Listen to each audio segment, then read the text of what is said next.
भक्ति भाव की वीडियोस देखने के लिए त्रिलोक चैनल को सब्सक्राइब करने के बाद घंटी का बटन दबाना ना भूलें। महादेव की पूजा करते समय बेलपत्र का एक विशेष महत्व होता है। खासतौर पर सावन के पावन महीने में भोलेनाथ पर गंगा जल के साथ बेलपत्र चढ़ाना अति शुभ माना जाता है। भोलेनाथ की जब कभी विशेष पूजा अर्चना होती है तब शिवलिंग पर बेलपत्र चढ़ाया जाता है। लेकिन क्या आप जानते हैं कि महादेव को प्रसन्न करने वाला बेलपत्र उनको नाराज भी कर सकता है। जी हाँ, आपने सही सुना। शिव पुराण के मुताबिक कुछ ऐसी तिथियां या दिन होते हैं जिनमें बेलपत्र को तोड़ना अशुभ माना जाता है।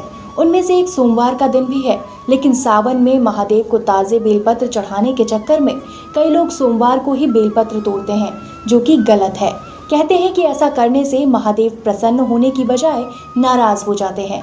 इसीलिए आप रविवार को बेलपत्र तोड़कर रख लें और सोमवार के दिन शिवलिंग पर चढ़ा सकते हैं।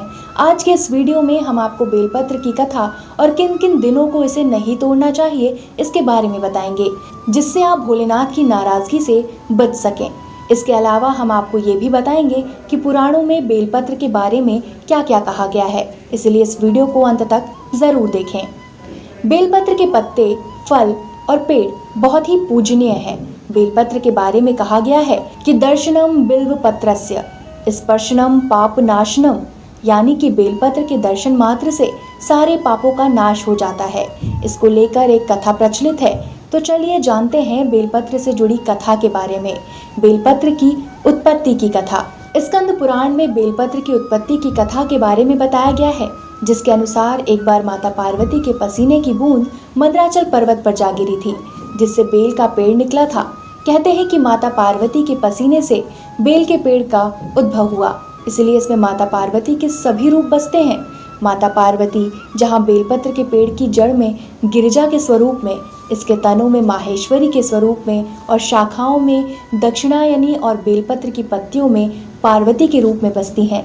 वहीं फलों में कात्यायनी स्वरूप व फूलों में गौरी स्वरूप का निवास होता है।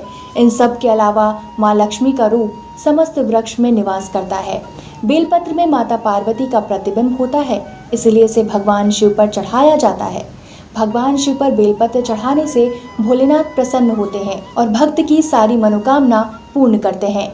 जो व्यक्ति किसी तीर्थ स्थान पर नहीं जा सकता है, यदि वह श्रावण मास में बेलपत्र के पेड़ के मूल भाग की पूजा करके उसमें जल अर्पित करे तो उसे सभी तीर्थों के दर्शन के बराबर का ही पुण्य मिलता है। बेलपत्र का पुराणों में महत्व। अगर बात करें पुराणों की, तो उसके अनुसार जहाँ पर बहुत सारे बेलपत्र के पेड़ होते हैं, वह स्थान काशी के समान पवित्र हो जाता है। वहाँ हर रोज शिवलिंग की पूजा करने से स्वर्ग की प्राप्ति होती है और जीवन की सभी परेशानियों का अंत होने लगता है। शास्त्रों में बेलपत्र के लिए कहा गया है कि यदि आपके पास शिवलिंग पर चढ़ाने के लिए बेलपत्र नहीं है, तो आप किसी मंदिर से दूसरों द्वारा चढ़ाए गए बेलपत्र को लेकर धो लें और फिर उसको भगवान शिव पर चढ़ा दें, तो ये उतना ही पूजनीय माना जाता है जितना कि कोई कोरा बेलपत्र। इसके साथ ही आपको बता दें कि बेलपत्र 6 महीने तक बासी नहीं होता है। घर के आंगन में बेलपत्र का पेड़ लगाने से घर पापनाशक और यशस्वी हो जाता है। अगर पेड़ घर के उत्तर पश्चिम में लगा हो तो इससे यश बढ़ता है। वहीं घर के उत्तर दक्षिण में पेड़ हो तो सुख शांति बढ़ती है और बीच में हो तो मधुर जीवन बनता है। स्कंद पुराण के मुताबिक रविवार और द्वादशी के दिन बेलपत्र के पेड़ का पूजन करना चाहिए। इससे ब्रह्म हत्या आदि महापाप से छुटकारा मिलता है। बेलपत्र का पेड़ लगाने से घर की दरिद्रता दूर होती है और लक्ष्मी का आगमन होता है। इन तिथियों में बेलपत्र को तोड़ना वर्जित है। कभी भी चतुर्थी, अष्टमी, नवमी, द्वादशी, चतुर्दशी, अमावस्या, पूर्णिमा, संक्रांति और सोमवार को या किसी भी दिन दोपहर के बाद बेलपत्र तोड़ना अशुभ माना जाता है। इन तिथियों को बेलपत्र तोड़ने से भगवान भोलेनाथ नाराज हो जाते हैं, इसलिए इन तिथियों को बेलपत्र नहीं तोड़ना चाहिए। यदि आप भी भोलेनाथ को प्रसन्न करना चाहते हैं तो इन तिथियों में बेलपत्र तोड़ने से बचें। चमत्कारी है 4 पत्तियों वाला बेलपत्र। इन सब के अलावा सावन में भोलेनाथ को अर्पित करने के लिए 3 पत्तियों वाले बेलपत्र तो आसानी से मिल जाते हैं, लेकिन 4 पत्तियों वाला बेलपत्र बहुत ही चमत्कारी और अद्भुत होता है। इसलिए 4 पत्तियों वाला बेलपत्र बहुत ही दुर्लभ माना जाता है और इतनी आसानी से मिलता भी नहीं है। कहते हैं कि 4 पत्तियों वाले बेलपत्र में अगर राम का नाम लिखकर उसे भोलेनाथ को अर्पित किया जाए तो महादेव उनको मनचाहा वरदान देते हैं और उस व्यक्ति के जीवन में कभी कोई दुख नहीं आता।